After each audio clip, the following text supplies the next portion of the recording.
Hello बच्चों, welcome to Sunil academy. और आज हम करेंगे बेटा एक्सरसाइज 4.4 से क्वेश्चन नंबर 11। इंपॉर्टेंट क्वेश्चन है बेटा, एग्जाम में आपको पूछा जा सकता है। ये बाकी क्वेश्चनों की तरह ही है, इसमें अपने इन्वर्स फाइंड करना है, लेकिन इसमें नंबर की जगह साइन और कास दिया, इसलिए बच्चों को मुश्किल लगता है। जबकि बिल्कुल ही मुश्किल नहीं बेटा, सेम तरीके से अप्रोच करेंगे, सॉल्व करेंगे और आपको ला के दिखाएंगे। अगर आप वीडियो देखते हो तो लाइक जरूर करिएगा और चैनल को लाइक सब्सक्राइब शेयर करना ना भूलें। स्टार्ट करते हैं आज का वीडियो। इनवर्स फाइंड करना है, ए मुझे दे रखा है। अभी तक आप जो इनवर्स फाइंड करते थे वो नंबर्स होते थे बेटा, यहाँ पे साइन का आसा, इसलिए ये क्वेश्चन थोड़ा इंपॉर्टेंट बन जाता है और बच्चे इसे डरते भी हैं, जबकि डरने वाला कुछ है नहीं। तो इनवर्स का फॉर्मूला क्या है पहले वो लिख लेते हैं। तो ए इनवर्स जो होता है हमारा, ए इनवर्स क्या फॉर्मूला था उसका, लास्ट टाइम वीडियो में भी किया था हमने, 1 डिटर्मिनेंट ऑफ ए, और यहाँ पे लिखेंगे बेटा एडजॉइंट ऑफ ए। ठीक है जी, या इसको फिर इसके ऊपर लिख लीजिए। इसको मैं यहां से उठाता हूं, इसी के नीचे लिख देता हूं, ठीक है, ताकि कोई कंफ्यूजन ना रहे।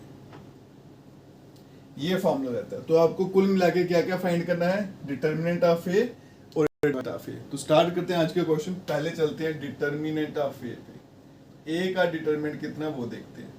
उसके लिए क्या करना बेटा, यहाँ पे भी डिटर्मिनेंट लिखेंगे 1 0 0 0, फिर आ गया कॉस अल्फा साइन अल्फा 0, फिर आ गया बेटा साइन अल्फा और माइनस कॉस ऑफ अल्फा। अब देखो यहाँ भी बच्चे गलती करते हैं, जब बेटा डिटरमिनेंट निकालना ना तो यहाँ पे मॉड आएगा, स्क्वायर ब्रैकेट नहीं आएगी। स्क्वायर ब्रैकेट में स्क्वायर ब्रैकेट का मतलब है ये मैट्रिक्स है, और मॉड का मतलब ये डिटरमिनेंट है। और डिटरमिनेंट जो है वो इसी का निकलेगा, इसका नहीं निकल सकता। अगर आप इसी ब्रैकेट पे कर दोगे ना काम तो गलत हो जाएगा वहीं पे। फिर क्या करेंगे बेटा, 2 0 मुझे दिख रहे हैं, फटाफट रो 1 में एक्सपैंड कर लेते हैं बाय रो 1। जब भी मुझे 2 0 दिखते हैं तो लालच आ जाता है, आपको भी आना चाहिए, क्योंकि वहां से एक्सपैंड करना मेरे लिए आसान है। तो डिटर्मिनेंट ऑफ ए, अगर मैं साइन लगाऊं तो पहले नंबर का साइन रहता है बेटा प्लस का, फिर माइनस, फिर प्लस। ये तो 0 0 है, इनकी तो जरूरत रही नहीं मुझे। इधर से एक्सपैंड करेंगे बेटा, तो बाहर क्या आया ना, मार्कर नीचे गिर गया, बाहर आएगा 1। यहां लगाएंगे ब्रैकेट, ये लाइन भी गई, ये भी कट गई। कॉस इंटू कॉस क्या बन जाएगा, माइनस कॉस स्क्वायर अल्फा। फिर साथ में एक माइनस लगा के फिर इनको करेंगे तो क्या आ जाएगा, साइन स्क्वायर अल्फा। ठीक है जी। Determinant of A equals to, minus अगर कॉमन ले लूं तो बनेगा बेटा cos square alpha plus sine square alpha, और determinant of equals to minus, और ये तो मुझे 10th क्लास की आइडेंटिटी है बेटा, cos square theta plus sine square theta. तो डिटर्मिनेंट ऑफ ए कितना आ गया, -1, और ये 0 के बराबर नहीं है, तो इसका मतलब ए इनवर्स एग्जिस्ट करेगा। ठीक है यहाँ तक। तो इसका मतलब बेटा इसका ए इनवर्स जो है वो एग्जिस्ट करेगा, ए इनवर्स का आंसर आएगा। अगर 0 आ जाता है फिर ए इनवर्स एग्जिस्ट नहीं करता। अब चलते हैं हमारी अगले स्टेप पे, को फैक्टर निकालना थोड़ा सा लंबा काम रहता है। तो आएगा बेटा C11, यहाँ पे लिख देता हूँ गैप देके C12, और यहाँ लिख देता हूँ बेटा मैं C13। थोड़ा थोड़ा गैप दे देते हैं, कभी कभी सिंप्लीफाई करने की जरूरत ही पड़ जाती है। C22, C23 और ये 22 है, ये 21 था, 21 22 और 23, और यहाँ पे आ गया आपका C31 आएगा, फिर आ गया C32 और C33। ठीक है, खुला खुला करके लिख दिया, अब लिखते जाते हैं बेटा। तो पहले C11 यहाँ से देखते हैं, ठीक है। तो ये हॉरिजॉन्टल लाइन तो गई, वर्टिकल जाएगी ये वाली, तो क्या दिख रहा है, minus cos square alpha minus sign square alpha, तो क्या आ जाएगा बेटा आपका माइनस का 1। तो मैंने आपको लास्ट टाइम भी बताया था बेटा, जब आप डिटरमिनेंट निकालते हो ना एक्सपैंड बाय रो 1, तो जो ब्रैकेट वाली टर्म्स होती है ना वो आपकी हमेशा क्या होती है, क्या होती है वो पता है, वही होते हैं आपके कोफैक्टर। 3 कोफैक्टर आपको यहीं से मिल जाते हैं। ठीक है, तो ये ब्रैकेट में क्या था, minus cos square alpha minus sign square alpha, minus common ले लिया अपने, cos square alpha sign square alpha, इसको सॉल्व किया तो क्या आया था माइनस का 1। तो पहले वाला रहेगा, दूसरा चलते हैं बेटा C12। अब ये लाइन छूट जाएगी, ठीक है जी। तो 0 को इसके साथ करेंगे 0, ये भी 0 से हो रहा तो यहाँ तो आएगा ही 0। फिर आएगी इसकी बारी, ये छुप जाएगा बेटा, तो इसको किया जीरो, ये भी किया जीरो, तो ये सारे का सारा जीरो बन गया।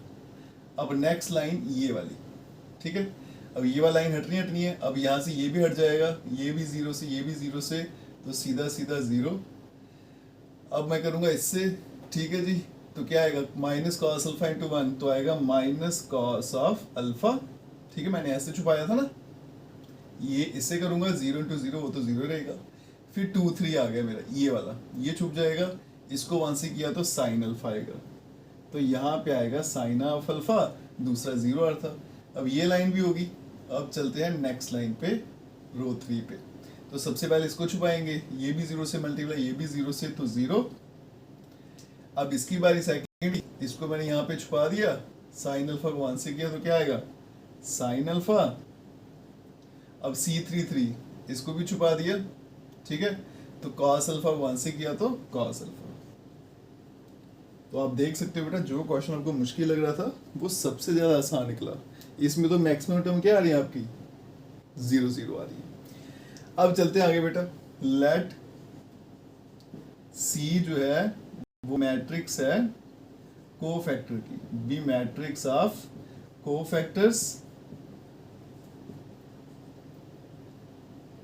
तो C में सारे के सारे कोफैक्टर डाल देंगे, मैट्रिक्स बनानी है तो यहाँ पे ब्रैकेट लगेगा। अब एक चीज का और ध्यान रखना बेटा, साइन का, मैंने साइन चेंज नहीं किया, जहां जहां और दिख रहा है वहां साइन चेंज करता है। यहाँ दिख रहा है जरूरत नहीं पड़ेगी, यहाँ भी दिख रहा है जीरो जरूरत नहीं पड़ेगी, यहाँ भी दिख रहा है तो यहाँ पे माइनस उल्टा कर देंगे साइन, यहाँ भी दिख रहा है साइन उल्टा कर देंगे, इवन वाली जगह टेंशन नहीं है। तो पहला क्या आएगा -1 0 0, फिर 0 माइनस कॉस अल्फा आ गया, फिर आ गया बेटा माइनस साइन अल्फा, फिर 0 आ गया, फिर माइनस साइन ऑफ अल्फा आ गया, और यहाँ पे आ गया अल्फा। अब करेंगे इसका ट्रांसपोज, जिसको हम बोलते हैं एडजॉइंट। क्या आएगा -1, ये हॉरिजॉन्टल लाइन है, इसको वर्टिकल लिखेंगे, -1 0 0, ये भी हॉरिजॉन्टल लाइन है तो क्या आएगा 0 minus cos of alpha minus sine of alpha, और ये हॉरिजॉन्टल लाइन है, वर्टिकल लिखूंगा तो 0 माइनस साइन अल्फा, और यहाँ पे आ गया कॉस ऑफ अल्फा। इसी को बोला जाएगा एडजॉइंट ऑफ ए। तो एडजॉइंट ऑफ ए निकल गया। अब चलेंगे ए इनवर्स पे, last step. A inverse equals to, पहले लिखेंगे एडजॉइंट ऑफ ए, तो एडजॉइंट ऑफ ए क्या है बेटा, ये है मेरे सामने, -1 0 0 0, फिर माइनस कॉस अल्फा, फिर आ गया माइनस साइन अल्फा, फिर आ गया 0 माइनस साइन अल्फा, और फिर आ गया कॉस अल्फा। और डिवाइड किससे करना था, डिटर्मिनेंट ऑफ ए, वो कितना आया था बेटा -1, ठीक है, ऐसे लिखिए, या फिर 1 अपॉन करके -1 लिख दीजिए, एक ही बात है, ठीक है। दोनों ऑप्शन आपके पास जो अच्छा लगता है, जिसमें आप कंफर्टेबल वही लिखिएगा। ए इनवर्स इक्वल टू, अभी -1 बेटा अगर अंदर जाएगा तो सबके साथ डिवाइड होगा, क्योंकि मैट्रिक्स है इसलिए सबके साथ होगा, डिटरमिनेंट होता तो एक ही लाइन के साथ होना था। -1 सबसे अगर मल्टीप्लाई कर दें, डिवाइड कर दें, तो क्या बनेगा 1 0 0, इधर 0, कॉस अल्फा माइनस का था तो प्लस का हो जाएगा, ये भी प्लस का हो जाएगा, ये 0 हो गया, ये प्लस का हो गया, और ये माइनस का हो गया, ठीक है जी। अगर मैं इसको ए के साथ कंपेयर करूँ, 1 0 0 बराबर है 0 कॉस अल्फा साइन अल्फा, ये rho sine alpha minus cos alpha, तो इसका तो इनवर्स जो है वो ए के बराबर है, ये मैंने ऐसे ही लिख दिया, ठीक है। और यही आंसर है इस क्वेश्चन का। मैंने जानबूझ के ये क्वेश्चन सेलेक्ट किया क्योंकि इसमें साइन और कॉस दिया था।